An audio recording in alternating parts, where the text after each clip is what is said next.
Merci de suivre cette édition complète de l'information sur Equinox Télévision.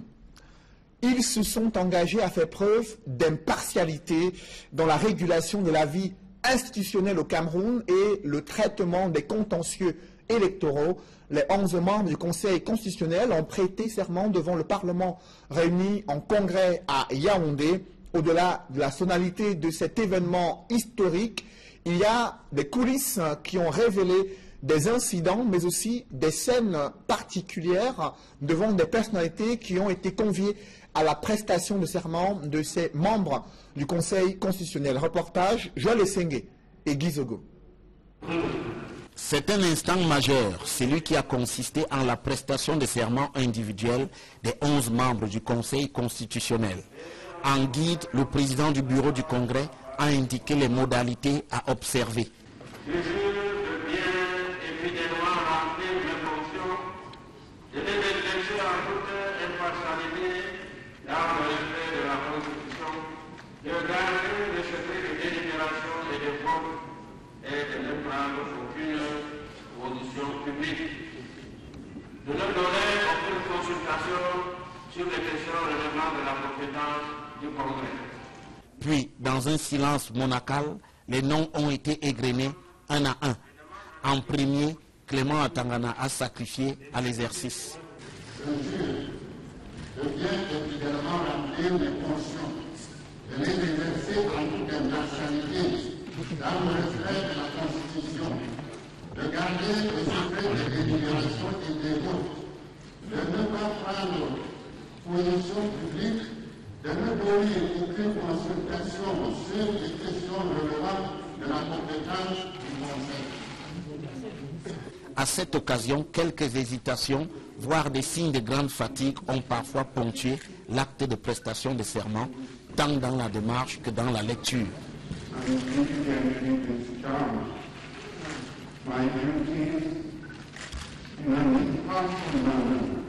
Ainsi, la salle a été parcourue de moi lorsqu'un honorable juge constitutionnel a manqué de se renverser après avoir marché sur sa toge. Le protocole a dû se mettre à l'œuvre, mais dans l'ensemble, l'instant solennel l'a emporté sur les questions accessoires.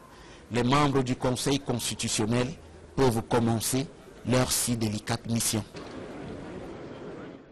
Malgré l'entrée en scène de ce Conseil constitutionnel, l'opposition continue de déplorer des obstructions dans la mise en place des institutions au Cameroun. Le RDPC, le parti au pouvoir, salue plutôt la consolidation de la démocratie à travers la mise en place de cet organe chargé de la régulation de la vie institutionnelle au Cameroun.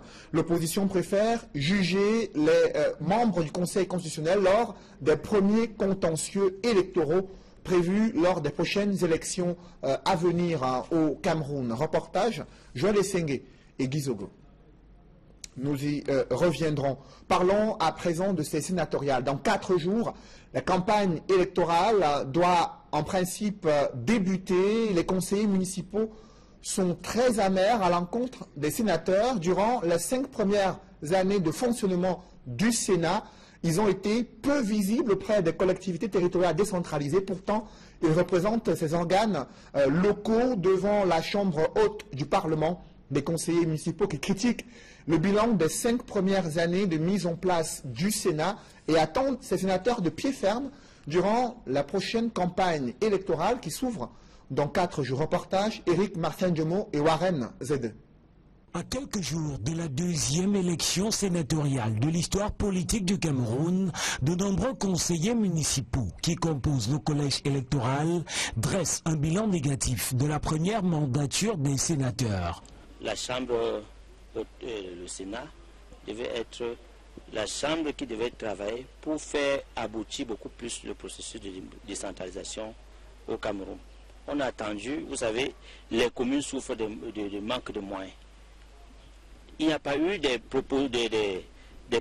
propositions de loi au Sénat pour améliorer pour améliorer les conditions des communes. Ils nous ont promis tant de choses et tout par rapport au changement du haut et nous les avons aussi déposé nos doléances auxquelles jusqu'à aujourd'hui nous n'avons pas toujours eu une solution à ça. Nous nous insurgeons contre leur attitude. Ils ont fait le tour une fois dans la région pour une espèce de compte rendu et nous l'avons fait sur le push parce que, voyez-vous, un dossier comme celui du salaire des maires qui était sur la table des responsables gouvernementaux, nous on n'a pas entendu un seul sénateur lever le petit doigt pour dénoncer cet état des choses. Pendant 5 ans, les sénateurs n'ont rencontré ces conseillers municipaux qu'une ou deux fois pour rendre compte de leurs actions. Alors que la campagne pour les élections sénatoriales va s'ouvrir, il sera question pour les mandatés de la Chambre haute du Parlement de redescendre, requérir les votes des conseillers municipaux. Bien entendu, il faut aller vers les conseillers municipaux, mais toujours est-il que vous ne pouvez pas avoir la prétention de rencontrer chaque conseiller municipal individuellement. Généralement, l'organisation voudrait que l'on les regroupe par mairie. Les chapelles politiques vont s'organiser. Ceux qui ont chaque chapelle politique va essayer de donner à ses conseillers la ligne du parti. Selon les conseillers municipaux, chaque parti politique édictera des consignes de vote précises, mais un conseiller peut, selon ses sensibilités, mettre ses consignes de côté. Les cartes d'électeurs de ces conseillers municipaux sont déjà disponibles selon Elections Cameroun. Les listes définitives des candidatures sont attendues au plus tard le 10 mars de l'ECAM. La campagne passera alors à la vitesse supérieure. Malgré l'entrée en scène du Conseil constitutionnel, l'opposition continue de déplorer des obstructions dans la mise en place des institutions au Cameroun. Pendant ce temps, le RDPC salue plutôt la consolidation de la démocratie à travers la mise en place de 7 organes chargés de réguler la vie institutionnelle au Cameroun et les contentieux électoraux à venir. Par contre, les partis de l'opposition comptent juger ces membres du Conseil constitutionnel lors des prochains contentieux électoraux. Joël Sengue et Guy Zogo. 22 ans après, le Conseil constitutionnel est devenu une réalité au Cameroun. Les 11 membres nommés récemment au sein de cette instance ont prêté serment devant le Parlement réuni en congrès à Yaoundé pour la première fois. Maître des cérémonies en qualité de président du bureau du congrès, le président de l'Assemblée nationale a rappelé la portée de cet événement. L'événement effectif de cette nouvelle institution constitue à la fois une avancée considérable pour la consolidation de la démocratie de notre pays. Parmi les juges constitutionnels, la mission est comprise comme étant d'une très grande importance. J'ai la chance de travailler aux côtés d'éminentes personnalités, des anciens membres du gouvernement, des hauts magistrats. Je vais dans l'intention d'apprendre et d'emmagasiner de l'expérience, apporter ma modeste contribution d'homme de terrain, parce que vous le savez. Dans les rangs du pouvoir, avec le Conseil constitutionnel, c'est la consolidation de la démocratie qui est en marche. Nous avons beaucoup de croyances en ce que ce Conseil va jouer pleinement son rôle pour que la démocratie devienne effective et que le consensus autour du choix des dirigeants, autour des élus, soit maximal. Avec la prestation de serment des membres du Conseil constitutionnel, évidemment c'est la constitutionnalité de notre système juridique et étatique qui se confirme et qui se parachève. Un argument que l'opposition n'agrée pas, elle qui relève qu'il ne suffit pas de clamer l'impartialité des juges constitutionnels, mais qu'il faudra le prouver. Qu'ils soient honnêtes et qu'ils servent le peuple camerounais, pas un individu. Le peuple camerounais attend un bon résultat et je crois qu'on va les tester lors des élections, n'est-ce pas, sénatoriales qui a en vue. L'opposition ajoute que la mise en place du Conseil constitutionnel, maintenant seulement, apporte la preuve de l'obstruction du pouvoir. Le temps dit pour la désignation des membres du Conseil constitutionnel est tout simplement déplorable. Et on voit bien que cela a été une volonté entretenue par le gouvernement. Des arguments réservés qui annoncent combien la Cour constitutionnelle sera scrutée à la loupe. C'est la consternation dans une famille résidente à Bafang, dans le département du Honkam. Elle a retrouvé leur enfant de 4 ans, mort, noyé dans une rivière. La famille est inconsolable depuis quelques jours. Reportage Andine Gagnou, Warren Zede et Isabelle Carole Zoupet.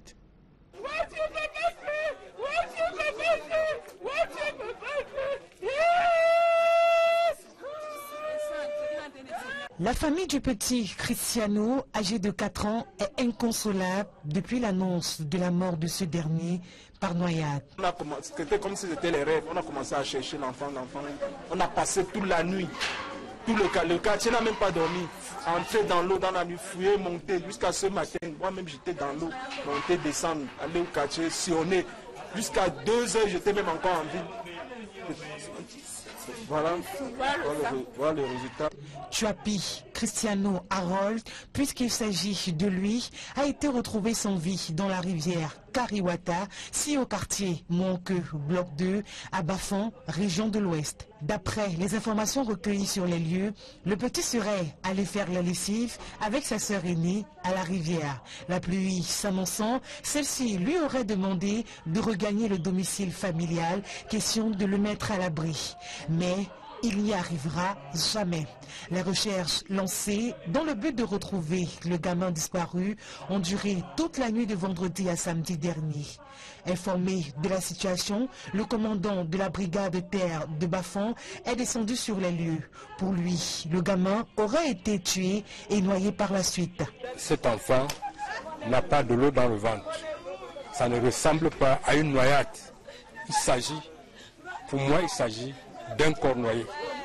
Une enquête a été ouverte pour déterminer les circonstances exactes de ce décès.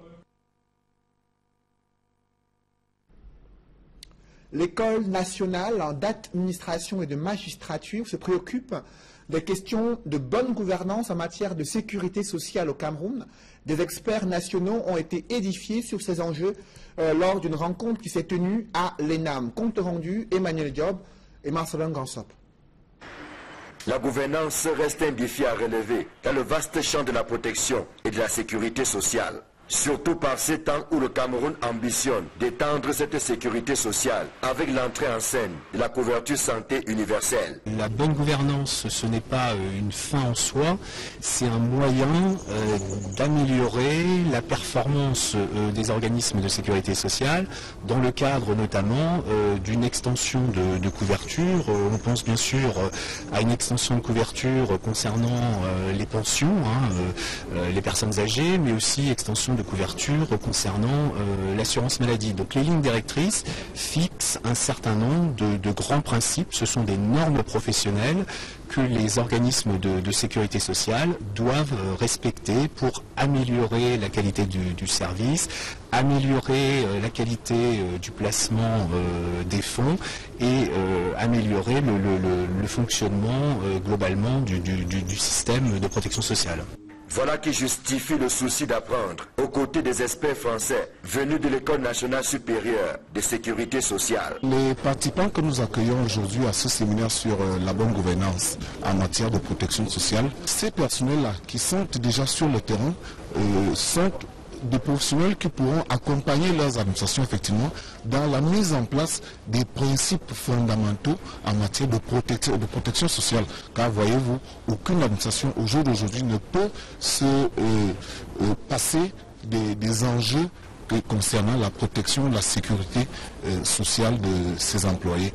À l'initiative de l'ENAM, une quarantaine de responsables issus des secteurs publics et privés s'abreuvent à la source de l'expérience française en matière de sécurité sociale. Nous pensons fermement que cette formation permettra à tous les responsables en charge de sécurité sociale de revisiter leur connaissance de mieux maîtriser les enjeux de ce secteur sensible d'activité.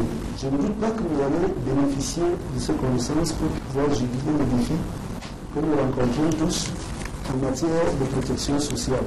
Avant le plat de résistance que constitue la formation, les experts français ont assisté à la traditionnelle levée de couleurs, un moment de grande communion entre les élèves et la direction générale de l'École nationale d'administration et des magistratures.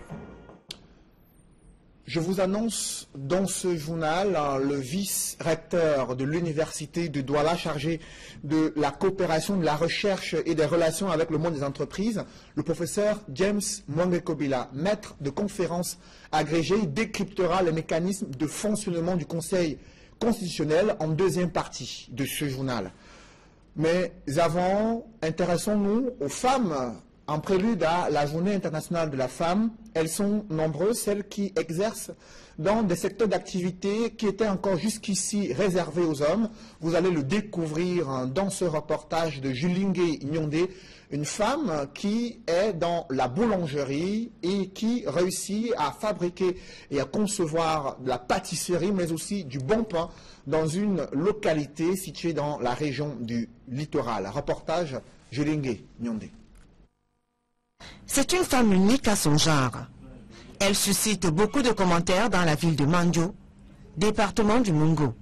Dès le premier chant du coq, elle se lève pour faire le ménage et invite par ailleurs les décideurs de ce pays à accorder une place de choix à la femme. Des jeunes entrepreneurs agricoles désormais outillés pour améliorer leur production de cacao dans l'arrondissement de Massok-Sonloulou. Ils ont reçu du matériel de pointe dans le cadre du programme New Generation, une initiative du CICC. Plus de détails avec Marcelin Gansop dans ce reportage. Pour les 75 jeunes de Songjem et Sipangdang, c'est un rêve qui devient réalité au bout d'une patience qui a fini par payer. À l'initiative du CICC, ils viennent de recevoir tout ce dont ils ont besoin pour valoriser leurs parcelles et devenir de véritables entrepreneurs agricoles, investis à fond dans la cacaoculture. Nous sommes très heureux, nous sommes contents pour ce grand geste, cet élan de cœur venant du CICC. Vous nous voyez très nombreux, nous répondons présents parce qu'entre-temps, grâce à ce projet, porteur de fruits sûrement, nous aussi nous pouvons être autonomes. Nous pouvons être des entrepreneurs agricoles, ce qui va améliorer obligatoirement nos conditions de vie et ramener tous nos frères qui sont en ville et qui est faute de travail. Ils nous ont accompagnés dans la mise en place de nos pépinières. Ils sont en train de nous accompagner déjà au niveau du suivi jusqu'à la mise en terre qui sera en juin. Des combinaisons de travail, des gants, des bottes, des arrosoirs, des pulvérisateurs et autres intrants agricoles constituent le package remis à chaque jeune et consacrant le mariage des raisons ainsi scellé entre le CICC et les jeunes entrepreneurs agricoles de Songjem et Sipangdang dans l'arrondissement de Massok-Sonloulou. Maintenant, nos jeunes qui sont en ville comprendront qu'avec la terre, ils peuvent devenir autonomes et entrepreneurs sans qu'il y ait besoin d'aller d'abord demander à tel ou tel autre le pain quotidien. Donc ce matériel va servir à ces jeunes, n'est-ce pas, à multiplier les plantations parce qu'ils ont commencé. Ce n'est pas maintenant qu'ils commencent, ils ont commencé déjà, mais avec ce matériel, ils vont améliorer la production et pourquoi pas la culture du cacao. Avec ces appuis, le CICC ne doute pas de la capacité des bénéficiaires à produire en quantité et en qualité le cacao d'excellence tant recherché. Ce que nous attendons d'eux, c'est qu'ils concrétisent sur le terrain, sur le plan pratique, ce qu'ils vont apprendre. Le cacao d'excellence, c'est le cacao qui répond à un certain nombre de normes. Normes relatives à la fermentation, relatives au séchage et voire même à la cueillette. C'est ça le cacao gourmet ou d'excellence qui doit être vendu à des prix plus intéressants que le cacao ordinaire. L'autorité administrative est séduite par cette initiative qui vise à accompagner l'insertion socio-professionnelle des jeunes dans la cacaoculture et la caféiculture. Elle prend surtout l'engagement à ne ménager aucun effort afin de tordre le cou au corsage, véritable fléau dans la localité. Notre rôle est d'abord d'appeler les jeunes à la responsabilité afin de mieux les accompagner. Et en tant qu'autorité administrative, nous avons le devoir de veiller à ce que ces jeunes puissent vendre leur cacao à un bon prix, au prix acceptable. Et nous allons faire tout le nécessaire pour mettre hors d'état de nuit ces vendeurs diligents. Lancé en 2012, le programme New Generation du Conseil interprofessionnel du cacao et du café a déjà encadré environ 1200 jeunes et créé plus de 2000 hectares de cacaoyères. Dans l'architecture institutionnelle du Cameroun, quel est le rôle clé de ce Conseil constitutionnel dont les membres ont prêté serment ce matin devant le Parlement réuni en congrès? Nous en parlons dans une poussière de secondes.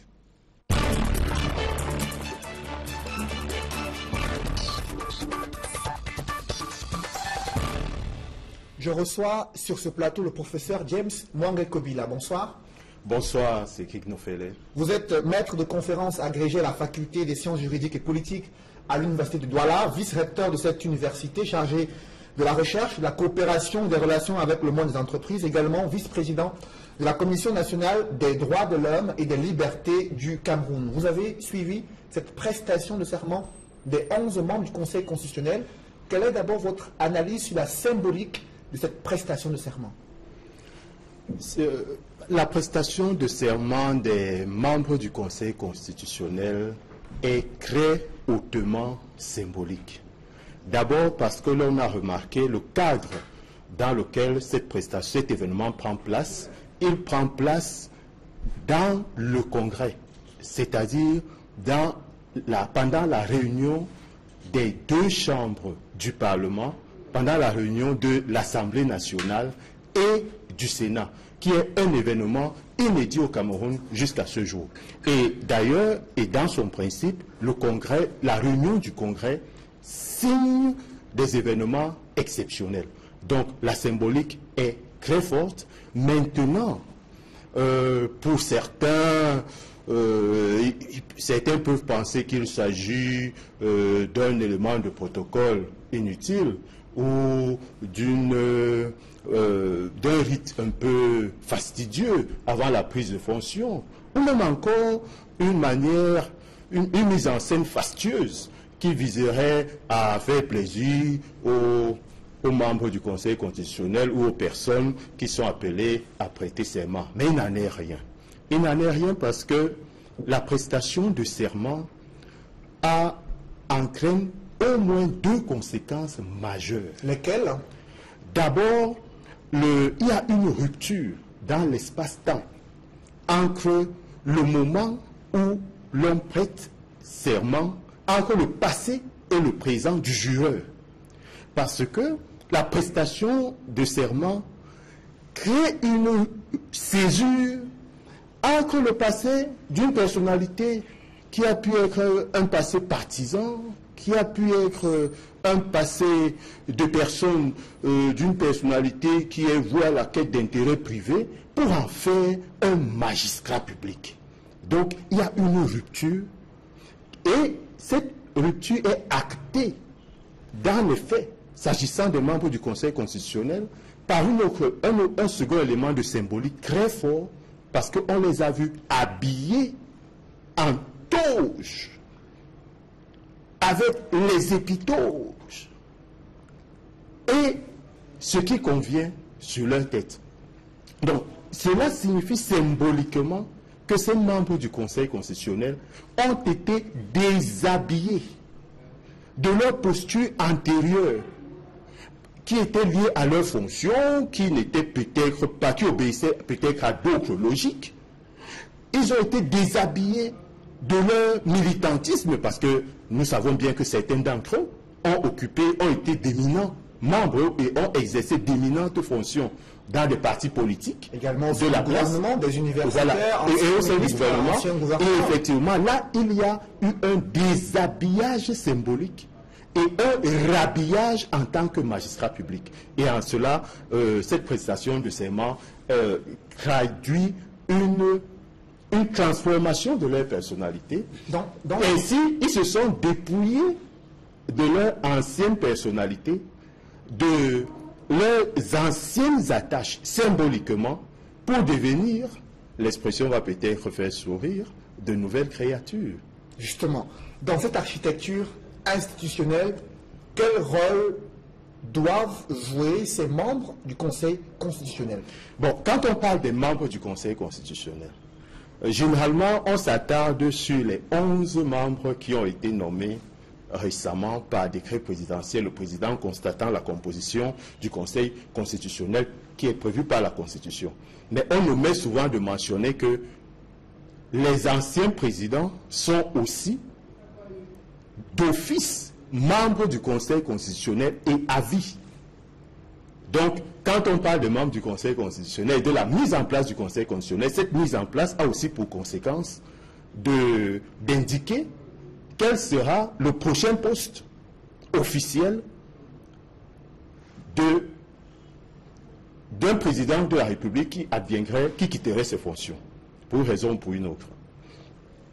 Bon, donc, il y a déjà cet élément important qu'il faut avoir à l'esprit. Maintenant, s'agissant des attributions du Conseil constitutionnel, il faut distinguer les attributions, disons, classiques, en temps normal, et les attributions spéciales et spécifiques à la période électorale. Sur le plan ordinaire, tout d'abord, oui. Ce Conseil constitutionnel, quelles sont ses attributions-là? Non, c'est d'abord un organe qui veille au respect de la Constitution. Fondamentalement. Le Conseil constitutionnel veille à la constitutionnalité des lois, des traités et accords internationaux, des règlements des assemblées parlementaires. Il veille à la répartition des compétences entre l'État et les régions et entre les organes de l'État. Là, ce sont ses fonctions ordinaires. Et bien entendu, dans des situations un peu particulières, il a une fonction consultative, en ce sens qu'il peut être consulté. Il peut, ce n'est pas une obligation, il peut être consulté avant l'adoption de certaines lois ou de certains autres textes de haute importance. Bon, maintenant, s'agissant des attributions exceptionnelles, il y a aussi ce volet-là où le Conseil joue donc un rôle de régulateur des élections et des opérations référendaires. Justement, il y a un cas pratique dans quelques semaines, ce sont les sénatoriales. Concrètement, quel rôle, comment est-ce que le Conseil constitutionnel pourrait-il opérer durant ce processus concernant ces sénatoriales? Il faut déjà dire que les membres du Conseil constitutionnel n'auront pas de répit. Parce que l'une des caractéristiques du contentieux électoral et de l'intervention du juge constitutionnel et du juge même en général en matière électorale est l'extrême célérité des procédures. Donc, par exemple, l'ELECAM va bientôt publier la liste des candidats au sénatorial. Dès qu'il y a une requête, le Conseil constitutionnel a 24 heures pour publier la requête. Bien entendu, les délais pour les partis aussi, les délais de réaction des partis sont aussi courts, puisqu'il n'y en a que 48 heures. Et le Conseil constitutionnel aura ensuite 10 jours seulement pour se prononcer sur chaque requête et sur toutes les requêtes reçues, quelle que soit la complexité des sujets abordés. Donc, de manière concrète et systématique, ou synoptique si vous voulez, le Conseil constitutionnel aura à être confronté dans les prochaines semaines, d'abord au contentieux des candidatures aux élections sénatoriales, ensuite au contentieux, après les élections, le Conseil constitutionnel aura à connaître du contentieux des opérations électorales. Et enfin, au terme après avoir vidé ces deux contentieux, il appartiendra au Conseil constitutionnel de proclamer les résultats de ces élections. Justement, c'est cet organe-là qui joue un rôle clé dans la proclamation des résultats, mais le mode de saisine également préoccupe l'opinion qui nous suit ce soir. Qui peut saisir cet organe, que ce soit en une année ordinaire ou une année électorale? Oui, voilà, justement, en période ordinaire, la saisine est relativement restreinte. Elle est relativement restreinte pour le moment. Elle est limitée au président de la République, au président de l'Assemblée nationale, au président du Sénat, à 1/3 des députés, à 1/3 des sénateurs et aussi au président des conseils régionaux lorsqu'ils seront mis en place, chaque fois que les intérêts de leur région sont en cause. Voilà pour la saisine en matière ordinaire. De sorte que si il n'y a pas lieu de penser que n'importe quelle association ou n'importe quelle ONG ou que n'importe quel individu peut saisir le Conseil constitutionnel pour faire vérifier la constitutionnalité d'une loi ou d'un traité international. Donc, mais par contre, en matière électorale, la saisine est plus ouverte parce que, comme le prévoit très bien le Code électoral publié en 2012, le Code électoral prévoit que la saisine du Conseil constitutionnel en matière électorale est ouverte à tout candidat, tout parti politique qui a participé aux élections et à tout agent du gouvernement désigné pour l'élection en cause. Donc là, on a une saisine plus large par rapport au contentieux électoral afin de donner plus de chances, d'améliorer les chances d'aboutir à la sincérité du scrutin. Alors justement, le Conseil constitutionnel qui a prêté serment devant le Parlement réuni en congrès, mais durant toute la cérémonie, on n'a pas fait mention du siège de cet organe. Vous savez, c'est un débat qui a cours depuis que cet organe a été créé et que ses membres ont été nommés. Ce sera également pour vous une question importante pour pouvoir travailler dans des conditions optimales? C'est secondaire parce que je dirais c'est une question secondaire parce que cela fait partie des accessoires inévitables. Le Conseil constitutionnel sera logé à bonne enseigne en attendant qu'un siège définitif lui soit alloué. Il n'y a pas de raison de douter que les membres du Conseil constitutionnel ne trouveront pas de salle où se réunir ou que les 11 membres ne pourront pas trouver de bureau sur toute l'étendue de la capitale camerounaise, alors qu'il y a des immeubles qui appartiennent à l'État où des espaces sont encore vides.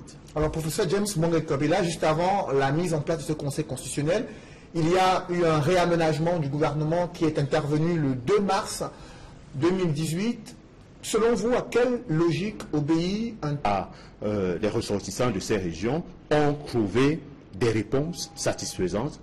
Les représentants de ces régions... En quoi est-ce que ce réaménagement du gouvernement apporte des réponses aux problèmes qui sont posés dans ces régions du nord-ouest et du sud-ouest? Vous vous rappelez, Cédric, que nos compatriotes du nord-ouest et du sud-ouest avaient constaté ou réclamé que l'on confie des ministères, ou au moins un ministère de souveraineté à un ressortissant de l'une des régions. Et vous avez constaté que le ministère de souveraineté par excellence, lequel, le ministère de l'administration territoriale, qui a sous sa coupe les gouverneurs des 11 régions, des 10 régions du Cameroun, qui sont des personnages extrêmement puissants. Donc toute la préfectorale, toute l'administration est maintenant confiée à un ministère dirigé par un anglophone. C'est absolument remarquable. On avait aussi noté que parmi les revendications, nos compatriotes des régions du nord-ouest et du sud-ouest déploraient le fait que sur 4 ministères voués à la formation, le ministère chargé de la formation professionnelle, de l'emploi de la formation professionnelle, le ministère chargé de l'enseignement de base, le ministère chargé des enseignements secondaires, le ministère chargé de l'enseignement supérieur, il n'y avait aucun anglophone. Or, là maintenant, on constate que le mammouth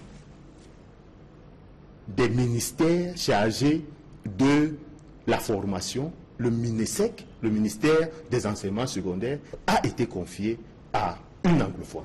Est-ce que la promotion de ces deux personnalités au sein du gouvernement peut résoudre cette crise anglophone? Ce ne sont pas seulement ces deux personnalités qui ont été promues, il y en a d'autres. On a remarqué que le secrétaire général adjoint de la présidence a été nommé, et on a remarqué d'ailleurs qu'au-delà du gouvernement en tant que tel, le secrétaire général du Conseil constitutionnel dont nous venons de parler est une personnalité issue de ces régions-là. Donc, on voit que le président de la République multiplie des éléments, des ingrédients pour satisfaire ces revendications. Et naturellement, cela aura un effet, cela aura un impact, parce que on dit il n'y a pas d'intérêt, pas d'action. Si vous n'avez plus intérêt à lutter parce que vous avez obtenu tout ce que vous demandez, on voit mal pourquoi et comment vous irez vous engager dans des luttes. Mais la presse camerounaise estime que ces personnalités qui ont été nommées au sein du gouvernement, certaines d'entre elles, qui sont des forces vives de ces régions anglophones, ont eu un parcours assez controversé et qui ont été envoyés en délégation pour discuter avec les populations au plus fort de la crise, et ils n'ont pas réussi à calmer, à apaiser les tensions, et l'opposition estime que c'est une provocation que vient de faire le chef de l'État. Est-ce que vous partagez ce point de vue? Ben écoutez, l'opposition est responsable de ses propos. Bon, maintenant, vous savez que l'opposition, sa vocation est d'essayer de trouver les points noirs, parfois même là où il n'y en a pas. Mais s'agissant de ces personnalités, les revendications des anglophones, si on peut se permettre cette expression, concernaient la désignation de l'un des leurs. Ils n'ont jamais dit qu'ils souhaitent que ce soit un militant du SDF. Ils veulent simplement que ce soit l'un des leurs. Mais professeur, il y a un débat de fond que le chef de l'État est en train d'éviter sur la forme de l'État. Il y a des voix qui s'élèvent de plus en plus dans ces régions du nord-ouest et du sud-ouest pour appeler au fédéralisme. Et le président de la République a répondu à travers la création d'un nouveau ministère en charge de la décentralisation et du développement local. Pour vous, est-ce que c'est une volonté de couper court à un débat qui est de plus en plus présent sur la scène publique? Je trouve que le manichéisme, fédéralisme, décentralisation n'a pas lieu d'être. Et pourquoi? La raison en est simple. Tous les spécialistes du droit constitutionnel vous diront que les États unitaires tendent à se décentraliser et que les États fédéraux tendent aussi à fonctionner comme des États unitaires décentralisés. Donc, par conséquent, la solution consiste à aller vers une décentralisation authentique. Et il me semble bien que c'est ce que le chef de l'État a annoncé dans son discours de fin d'année et à l'occasion d'autres interventions. Il avait promis l'accélération de la décentralisation. Les Camerounais ont eu un ministère alors qu'ils s'attendaient à la mise en place des conseils régionaux pour donner plus de pouvoir aux régions et aux populations. Est-ce qu'il y a eu là une déception de la part des populations? Comment vous interprétez il n'y a ni déception politique du chef de l'État? Il n'y a ni déception ni contradiction. Le choix est en cohérence avec ce qui a été annoncé, dans la mesure où il a annoncé une accélération de la décentralisation. Et comment il a concrétisé déjà cette décentralisation au niveau même de l'organisation du ministère de l'administration territoriale, en isolant un ministère qui est spécialisé et qui est désormais dédié à la décentralisation. C'est à ce ministre-là et à ce ministère-là qu'incombe donc le travail matériel d'accélération de la décentralisation, à travers la mise en place des régions notamment, et le renforcement et l'accélération des transferts de compétences entre l'État, de l'État vers les collectivités. Certains leaders de l'opposition estiment que le gouvernement de Yaoundé a peur d'évoquer le fédéralisme, de discuter sur cette forme de l'État, de revenir à un système plus fédéral où dans les régions, dans les États fédérés, il y aurait des gouverneurs par exemple qui seraient élus et qui pourraient administrer sans forcément rendre compte à Yaoundé bien sûr du développement local. Je ne pense absolument pas qu'il s'agit d'un sentiment de peur.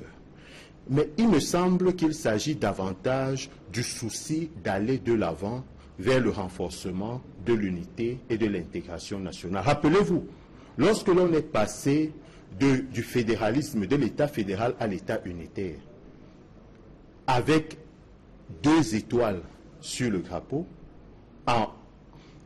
il était que cette mutation correspondait à une volonté d'approfondir l'intégration des composants, des différentes composantes national.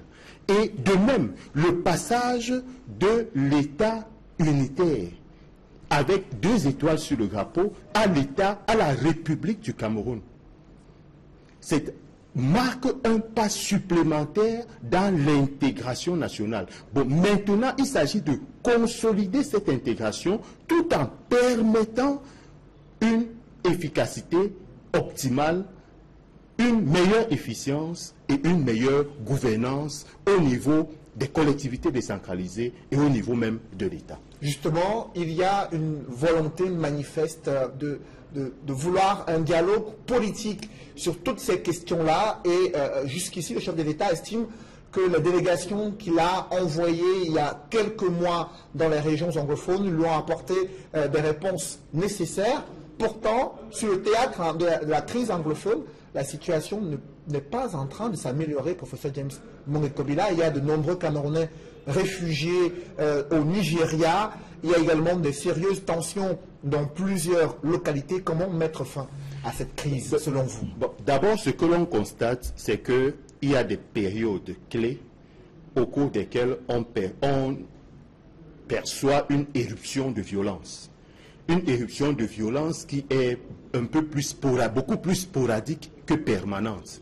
Et au moment où nous parlons, nous ne pouvons pas dire que par rapport à la situation d'il y a un mois, il y a aggravation de la situation. Au contraire, parce que si nous regardons les statistiques des violences et des victimes au nord-ouest et au sud-ouest, il y a un mois ou il y a 2 mois, et on regarde les statistiques aujourd'hui, on constate qu'il y a une évolution vers l'accalmie. Et je ne doute pas que cette accalmie va s'accentuer avec les mesures. Des ONG internationales qui contredisent votre optimisme sur la situation dans ces régions anglophones. Ces rapports rendent compte des événements qui se sont déroulés en septembre ou en octobre. Ils ne rendent pas compte des événements qui se sont déroulés au mois de février ou au mois de mars où nous sommes. Ils sont décalés, ils ne sont donc pas pertinents pour évaluer la situation dans ces régions aujourd'hui. Merci, professeur James Mongué-Kobila. Je rappelle que vous êtes maître de conférence agrégé à la faculté des sciences juridiques et politiques à l'université de Douala, vice-recteur également dans cette université et vice-président de la Commission nationale des droits de l'homme et des libertés du Cameroun. Mesdames, messieurs, c'est la fin de ce journal. Merci de l'avoir suivi. Juste après cette édition du 20h, l'émission Parole des femmes, présentée par Julie Nguyen-Nyondé. Bonne soirée sur Equinox Télévision.